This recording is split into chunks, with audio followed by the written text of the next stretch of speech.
I remember every single punch, every single moment, not just from my professional career, from my amateur career. There was an extra tingle in the air for the Kostya Tszyu fight. Near him, the crowd was that loud, and you could feel the canvas bounce under your feet through the noise. It was, it was something else, yeah.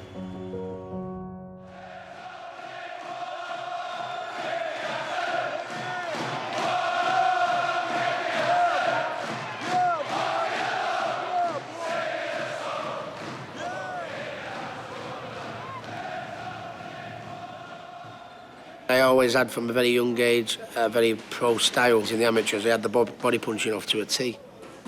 Traditionally, at the time, most amateur boxers in the UK were all upright, straight backed, where I was the complete opposite. Well, when I was a youngster and I started training at the Phoenix gym in Salford, training alongside Cal Thompson, who was actually the world champion at the time. So you can imagine, for a 16-year-old, sparring and training alongside present champions, it was brilliant. When I went into the ABAs then, I felt like I couldn't be touched. I honestly, and now you don't think bad of me for saying this, when I used to walk in the boxing gym and train with them champions, I used to think I'm going to be where they are. That's where I want to be. I didn't think, oh my God, it was a privilege to train alongside such wonderful fighters. In the early days when I first turned professional, I ended up going with Billy Graham. I just loved the training methods Billy had. When I saw that body belt, it was like, my eyes lit up. I was always a good body puncher, but Billy fine-tuned the body punching. Well, the art of body punching is very, underrated. I used to just think, your body punching is your left hook to the body and the right hook to the body, but it isn't. As I've worked with Billy Graham, I found out, you can get the body shot behind the elbow. You can also, by changing the angle, if you remember when I used to fight, I used to slip to the side and get the pit of the stomach. And then the minute they bring their elbow in, then I'd go round the side. Everyone thinks you've got to be a very good technical fighter by boxing at a distance, but when you're up close, you don't get as much room to manoeuvre, do you? So I think it's more of an art, if you like. When I fought Tommy Peacock, I think it's the first time in my career where people were impressed by what they were seeing. Tommy Peacock was unbeaten as well. The finishing manoeuvres was where people started taking real serious note for me. I'd hit the pit of the stomach and then go round behind the elbow, look with an uppercut and round again. I think a lot of people were really excited by that. We may have a star in this young fella. How good do you think you really are? Well, I think I could be a world champion without, any shadow of a doubt. We all, as fighters, need to tick the boxes as we go along. Before I went on to hopefully win a world title, I wanted to win the British title. John Faxton nailed me with some really, really big shots. I also had a cut after 10 seconds to deal with, and the pace of the fight was frantic, to say the least. So I showed a lot of character in order to get cut in the first 10 seconds to go the full 12 rounds. With that fight, I think I ticked 2 or 3 boxes, proved my chin, my stamina, my heart, and my ability. Well, Layman McGee was the first time I got knocked down, and he really got under my skin in the build-up. I hated the guy, to be honest with you. It was a good, valuable lesson because I fell for it.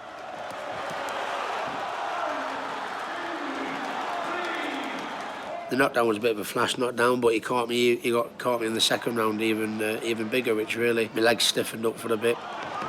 You can be so angry, so aggressive, and you get knocked down, and it's very, very hard. Your coach has got to say the right things to you in the corner. You tried too hard then, right? You tried too hard. You tried too hard to impress. I had to go from changing me tactic because I was so aggressive to get my cool head back on instantly. Otherwise, I was going to not just get beat, get knocked out. Being able to do that is the difference between an average fighter and a good fighter. So Layman McGee taught me a very, very valuable lesson. Kostya Tszyu was fighting Zab Judah in Las Vegas, so me and Billy went over to watch the fight. He was the universally recognised undisputed champion. I think he was number 2, number 1, pound for pound in the world at the time.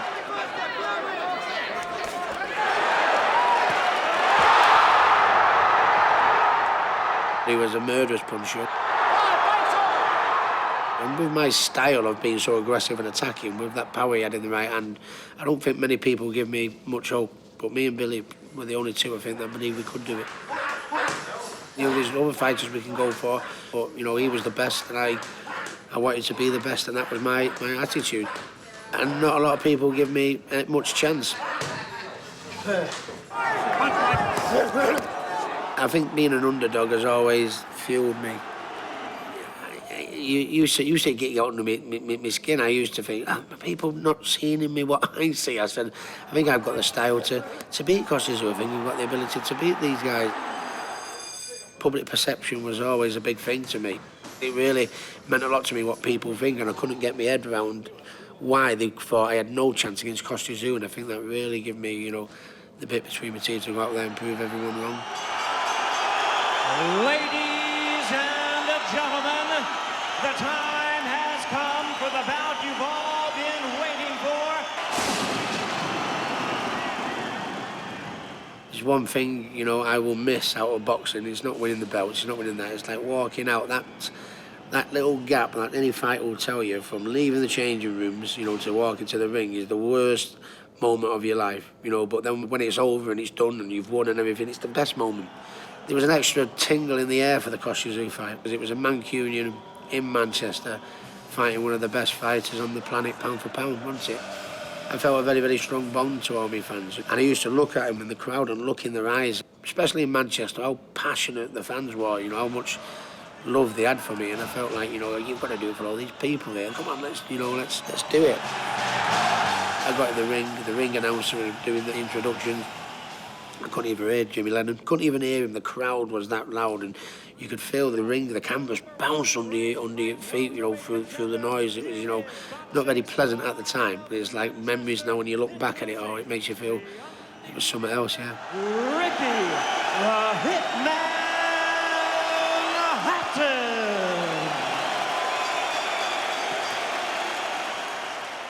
Billy Graham said to me, stay close. If you're closer, you're safer.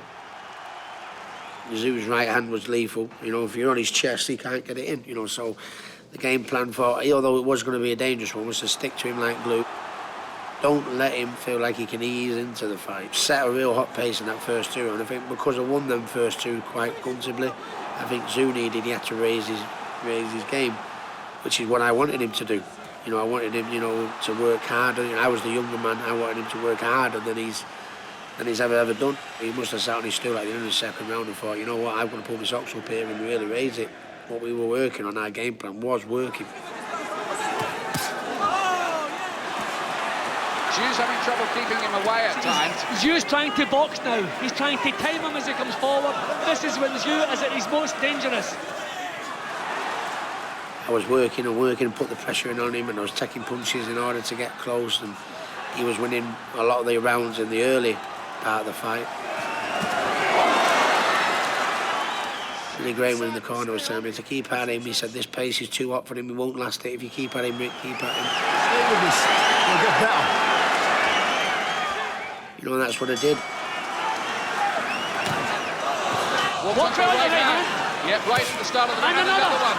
Oh dear. Oh, he can't miss him in the right hand. The right hand that Kostya was landing, it was very painful. It goes without saying. I was taking the sting out of it, believe it or not. I mean, they were like full-blooded ones, and I can see everyone at ringside wincing, you know, when you watch it on the tape now. But Kostya Tszyu had a long right cross. You know what I mean? It was my right hand was always a short one. Kostya Tszyu was a long one. So I was that eager to get at him, but when he did land it, he landed it there, and it's where Kostya generally doesn't get his bite there. He gets the bite in the punch at the end of it. So as painful and as hard as it wasn't his most, you know, the one with Zab Judo, you know where that one landed. It landed there, not there where he was landing with me. At the time I was young, I was fresh, you know, I always had a good chin.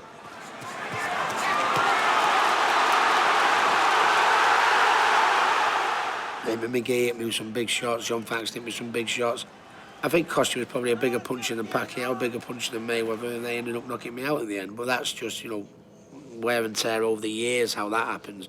At the time of the Kostya Tszyu fight, I think I could have walked through anything. But, you know, that doesn't last forever, I guess.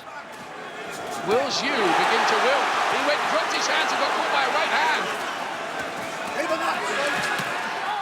Round 8, I hit him with a body shot, and we went into a clinch, and I grabbed him, and he just felt that little bit weaker. I could just feel him just sag that little bit where I thought to myself, I've got you now.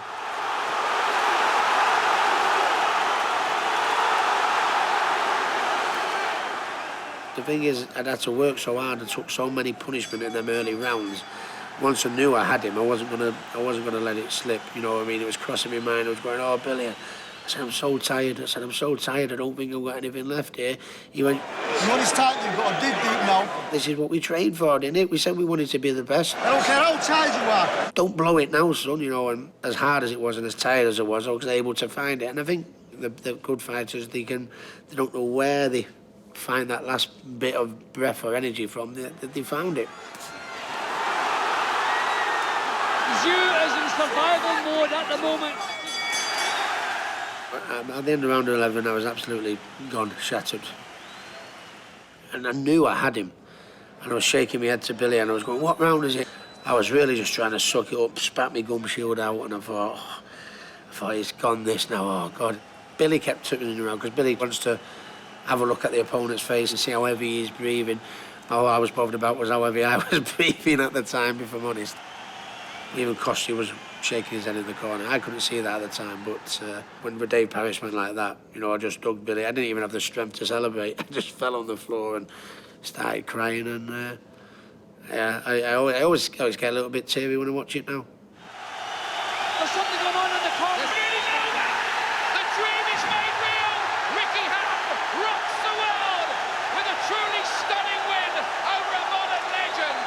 He is the champion of the world. You know, it was great. It couldn't have been a better ending. To quit on his stool where he, you know, Kostya said, no more. No more, Ricky. Leave me alone. It made the ending, the finishing all that much better, I think. Manchester! We did it together tonight. And I think you'll agree, if I can be half the champion Kostya Tszyu was, I'd have been doing well. So give Kostya a great champion a round of applause. Thank you. Today I lost to the better fighter. God bless you. I remember every single punch, every single moment, not just from my professional career, from my amateur career. Kostya Tszyu fight was the best win of my career. I mean, I was happy when I won a British title, but I mean, to win a world title, beat the University Undisputed Champion, the #1 in the division, one of the best fighters on the planet, certainly in the manner, the way it was done, I think it's the greatest win of my career.